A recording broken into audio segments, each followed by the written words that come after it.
আমাদের মেনুর কোনো অনেক রিচ, মানে অনেকগুলো মাছ যেগুলো আমরা একদম স্বপ্নের সঙ্গে ল্যান্ডিং সেন্টারে দেখি না।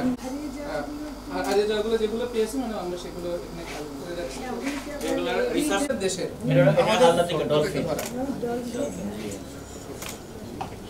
মানে এখানে এডিবল আর ইনএডিবল সবগুলো আমাদের যত এর যে পডকাস্ট সজা এটা ছাত্রছাত্রীদের জন্য আলাদাভাবে করা হয়েছে। টোটাল অ্যাকোয়াটিক বায়োডাইভার্সিটি একটা ভিতরে আমরা নিয়ে আসছি, যেখানে রাজশাহীর দিকে এখানে যে আমাদের অ্যাকোরিয়ামের ভিতরে যে সিউইডগুলা বিভিন্ন সিউইডগুলা কালচার করতেছি আমরা। বিএফআরএ তো কিছু গবেষণা করছে।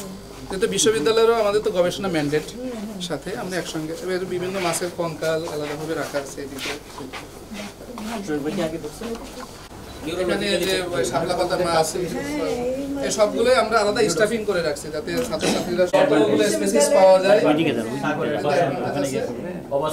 সবগুলো আপনার মানে যতগুলো পেয়েছি আমরা পর্যন্ত সবগুলো নোমেনক্লেচার সহ। হ্যাঁ, মিউজিয়ামটা একটা কন্টিনিউয়াস স্টেজ। আরো অনেক